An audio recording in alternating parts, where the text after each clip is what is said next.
Hello and welcome to my YouTube channel Petro Intelligence.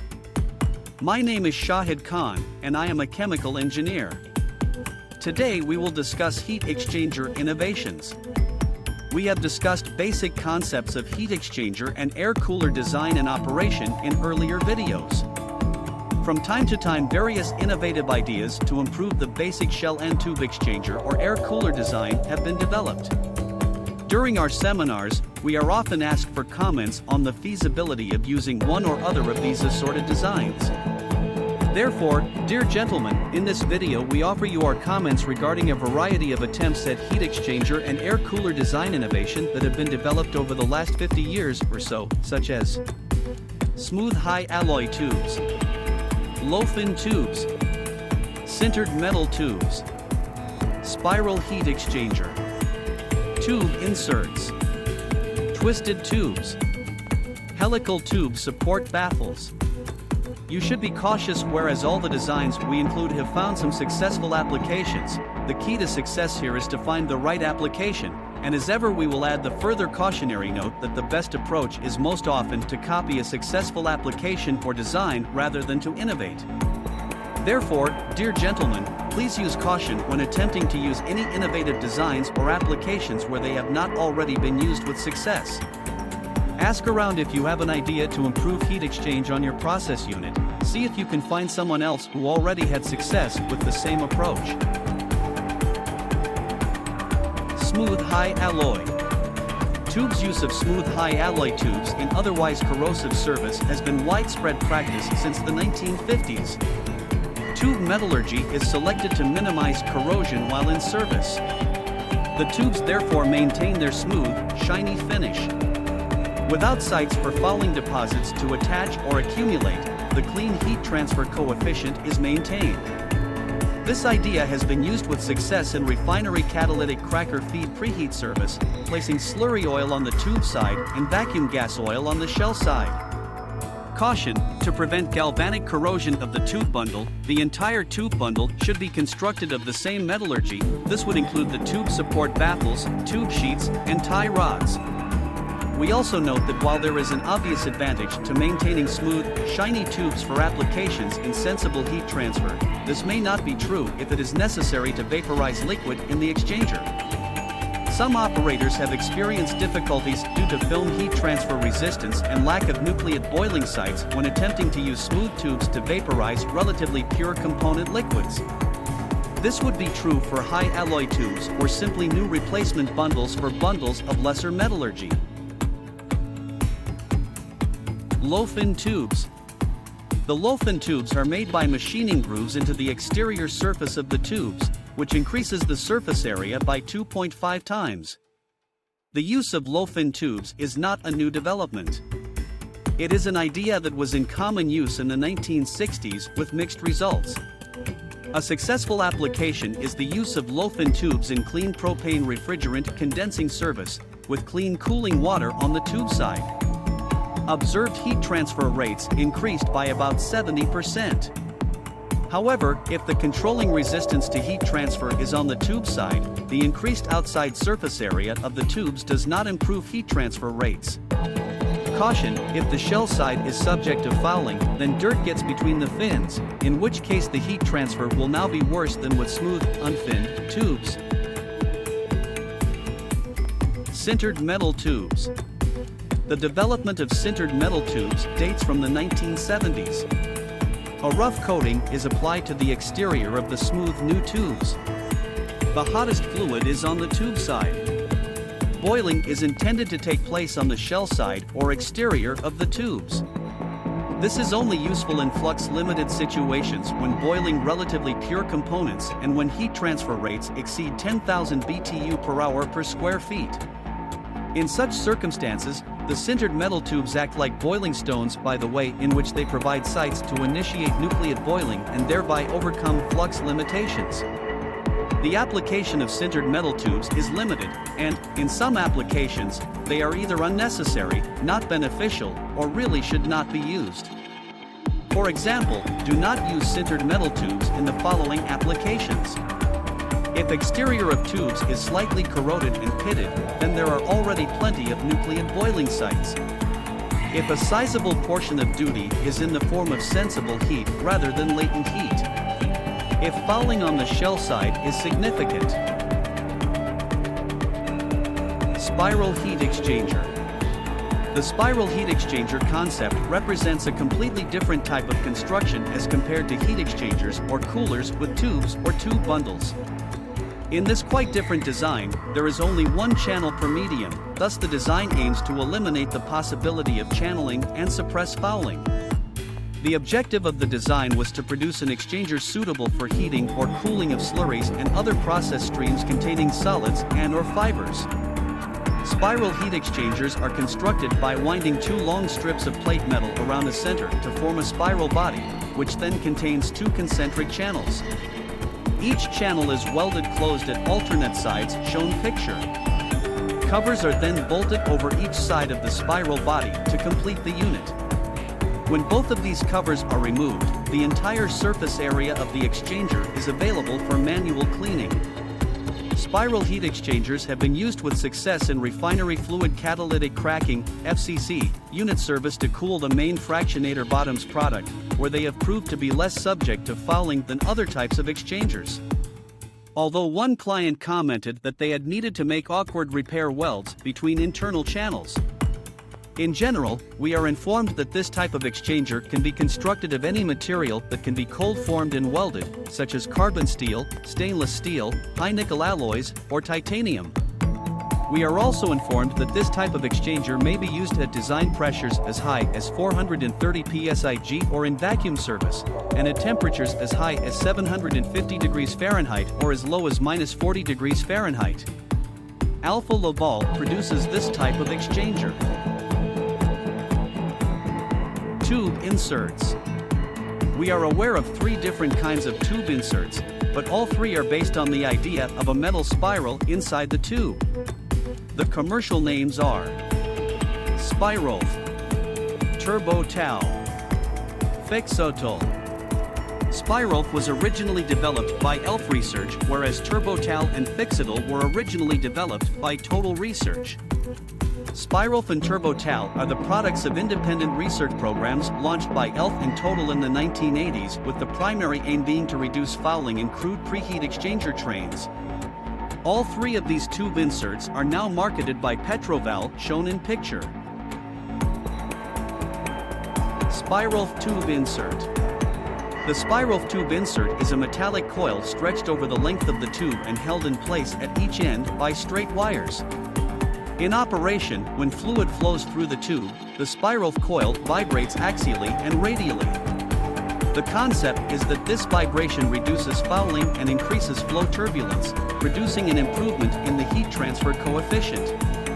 However, there is also an associated increase in tube side pressure drop of about 3 psi per pass at tube side velocities of 3 feet per second.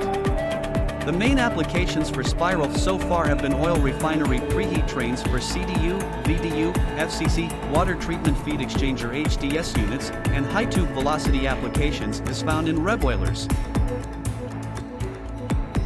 Turbo-Tal tube insert. The Turbo-Tal tube insert coil, also referred to as a helicoid mobile, is designed to rotate within the tube. This is achieved by a mechanism at the tube inlet that holds the Turbo-Tal insert in place but allows it to rotate. The velocity of the fluid in the tube determines the speed of rotation. There is also some micro vibration of the coil within the tube. The concept is that the tube side fouling rate will be reduced by continuous scrubbing of the tube wall and also have a favorable impact on heat transfer. The associated increase in tube side pressure drop with this device is about 1.5 psi per pass at 3 feet per second tube side velocity, about half that of Spirolf or Fixotol. The main applications for Turbo-Tal so far have been in the preheat trains of oil refinery CDU, VDU, FCC units, and water treatment exchangers. Maximum tube side velocity up to 7 feet per second, but cannot be back flushed or sustain reverse flow for cleaning, as that would unhook the Turbo-Tal coil. Fixotol tube insert. The fixable tube insert is a metallic coil, which is static and self-tightening inside the tube. There is no intended mechanical cleaning effect with this insert. The concept is to increase turbulence in the tube side flow, especially at the tube wall, by constantly mixing slow-moving fluid near the tube wall back into the bulk, thus increasing tube side heat transfer rate and reducing fouling. The additional tube side pressure drop with the fixable insert is about 3 psi per pass at tube side flow velocities of 3 feet per second. The fixable inserts have been used in single and two-phase flow applications, that is, condensation and evaporation. Only the fixable inserts are used in air coolers and are intended to reduce fouling, particularly with paraffin coating or water cooler scaling. We also note that fixable has been used in U-tubes and can now be left in place during hydro-blasting for cleaning. General comments on spiral, turbotal, and fixable tube inserts. In some of the early spiral and turbotal installations, although there was initial reduction in fouling rates, there were also problems with mechanical integrity of the tube inserts. Broken pieces of the tube inserts were all too often found in past partition boxes of the heat exchangers. We have been informed that improvements to the design of spiral and turbotal were made to combat these problems, and apparently the end results are favorable, although we note that the life expectancy of the turbotal inserts may be a 2-year maximum, whereas spiral and fixable have up to 5 years service time. Naturally, these tube inserts may be attractive as retrofit items, with potential savings in energy costs and reduction of downtime for exchanger cleaning, but it is important to be careful when selecting these, as with any piece of equipment, to be sure that the tube inserts are appropriate for the service for which you intend to use them. Note that both spiral and fixable can withstand back flushing for cleaning, but turbotal cannot. Petroval now has over 30 years experience with the design, installation, and operation of these types of tube inserts.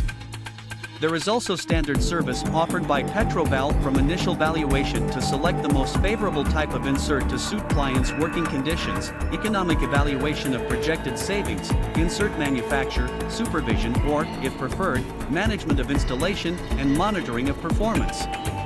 When these inserts work well, they work very well, but sometimes they are selected for an unsuitable application, just as in the case of the particular air cooler that we described below. It is clearly most important to carefully evaluate the suitability of the service that you intend to retrofit, consult and work closely with manufacturers of the equipment, ask around and seek out other similar applications to compare performance of the retrofit in the field. You cannot fight heavy fouling service with these inserts. The metallurgy of coil and corrosivity of fluid must also be considered. Air cooler retrofit. In a used motor oil reprocessing facility, the vacuum tower pre-condenser consisted of a large fin-fan air cooler. Inlet conditions were 260 degrees Fahrenheit and 80 millimeters of mercury. Due to the contaminants in the used motor oil, this is a potentially very fouling service. Tube inserts, called turbulators, basically wire springs, were installed in the fin tubes by the manufacturer. The initial performance was reported by clients to be good. However, 18 months later it was observed a high-pressure drop, 20 to 30 millimeters of mercury, through the air cooler vacuum pre-condenser. Client reported to manufacturer that they had attempted to clean the tubes by hydroblasting but could not establish a water flow through the tubes. Extract the wire spring turbulators from the tubes, but without any success. That is, the springs were stuck. The air cooler bundle was then replaced with an ordinary fin tube bundle. The use of wire inserts in fouling service, where extra pressure drop is totally unacceptable, represents poor engineering design practice. This is especially so when the controlling resistance to heat transfer is going to be on the air side of the pre-condenser cooler. Wire spring turbulators may have an advantage over tubes with no inserts in that they keep the tubes cleaner. This seems to work best to prevent fouling if it is as a film. If fouling is in the form of particulates in the feed, then the tubes have a tendency to plug. There is also the effect of increased pressure drop to be taken into account when considering tube inserts as a retrofit. However, the decrease in temperature gradient between the tube wall and the bulk fluid may work well to reduce fouling when the fouling is tube wall temperature dependent. This was seen particularly on a furfural unit when a fixed tube insert was used on the rundown cooler and reduced the storage temperature by about 54 degrees Fahrenheit. Twisted tubes and twisted tube bundle. The concept starts with the use of a tube that is itself twisted, the idea being to promote turbulence within the tube because of the tube wall shape. When you look at one of these tubes, the shape is like a large hollow drill bit shown in picture. These twisted tubes are then arranged in such close triangular pitch on the tube sheets that they are actually touching each other at many points along the length of the tubes shown in picture. One might think that to have the tubes touching would cause a problem with shell-side fouling, but the manufacturers claim that because the points of contact occur on the curved ridges of the tubes, rather than being a problem, the points of contact actually increase shell-side turbulence. The manufacturers also claim that because of all these points of contact, they are able to avoid the use of baffles for tube support and therefore eliminate problems of vibration. Tube vibration in traditionally designed shell and tube exchangers, particularly at the point where the tubes pass through the tube support baffles, can cause the tubes to fail and leak. The other basic concept that is essential to the functioning of a tube bundle made with these twisted tubes is that in manufacture of the bundle, the tubes must be grouped or lined up in the bundle so that the ridges do meet and touch to form the curved points of contact described above. Also, and most significantly, this alignment produces shell-side cleaning lanes at various angles all the way through the bundle between the ridges on the tube surface shown in picture. Various advantages are claimed for these twisted tube bundle exchangers. Reduced fouling due to increased turbulence on both shell side and tube side. Increased heat transfer as a result of increased turbulence and lower fouling rate. Reduced pressure drop as compared to traditional shell and tube heat exchangers, both shell side and tube side. Increased heat transfer capacity as a result of around 30 or even 40% increase in surface area as a retrofit bundle in an existing shell. This extra surface area is achieved because the tubes are so tightly packed. Elimination of the risk of vibration because of each tube being tightly locked into place by its 6 immediate neighbors, and also allowing greater velocity than traditional shell and tube exchangers. Use of a shroud around the bundle inside the shell allows the use of existing inlet and outlet nozzles. A shroud that incorporates an impingement plate can be made in 2 pieces that bolt together for ease of removal during bundle cleaning operations. Smaller shell size on new equipment as compared to traditional shell and tube exchangers. We have heard that these exchangers have been used in a variety of oil refinery applications, both in horizontal and vertical exchangers, some of which include semi-regenerative naphtha reformer feed effluent exchangers, where reduced pressure drop brings additional benefits, increasing the hydrogen recycle ratio without changes to the recycled gas compressor. Hydrocracker. Hydrotreating, feed reactor effluent exchangers. Alkylation units, both on sulfuric acid, feed reactor effluent exchangers, and hydrofluoric acid units. Crude preheat train, with crude on tube side or sometimes on shell side. Use of twisted tubes. Twisted tubes are used in crude preheat with crude on the tube side. The main benefit that is found seems to be the increase in surface area, typically 40% more surface area in the bundle, since there are more tubes in the bundle compared with a conventional bundle that would fit the same shell. Actual experience shows that the twisted tubes may foul more readily and will plug if fouling deposits are from particulates and feed. But the twisted tube design does work in this service to combat fouling if deposits are formed as a fouling film inside tubes. Special techniques are required for tube side cleaning, but cleaning the tube side is not any more difficult than cleaning conventional tubes. At one refinery, on a 180,000 BSD crude unit, 2 parallel, 6,000 square feet, titanium twisted tube bundles have been in service for a number of years. Crude tower overhead vapors plus steam are condensing on the shell side. Crude is on the tube side. Fouling on both the shell side and the tube side appears to be quite minimal.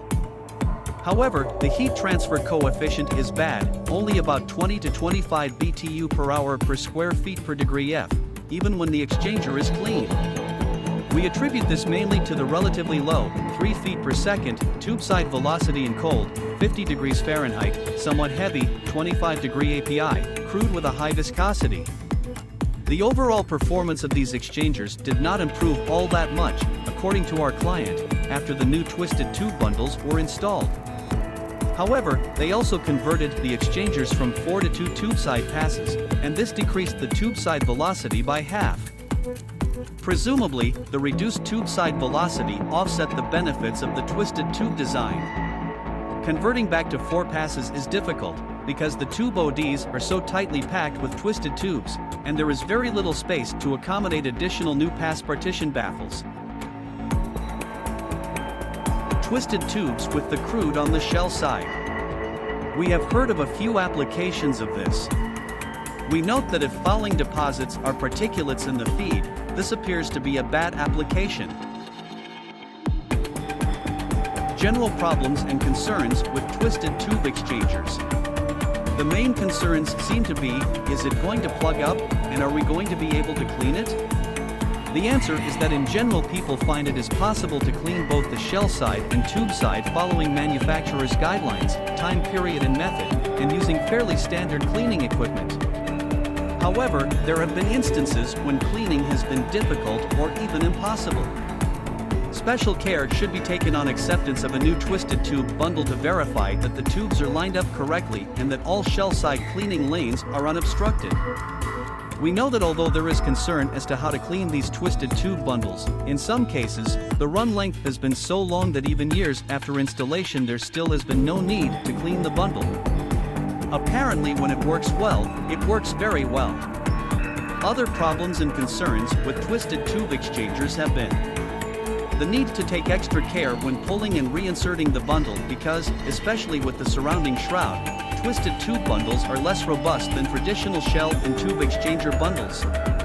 The need to take more care when commissioning twisted tube bundles in extremely hot service because they are less rugged than traditional shell and tube exchanger bundles, and there may be a greater risk to tubes being pulled out from the tube sheets by uneven thermal expansion.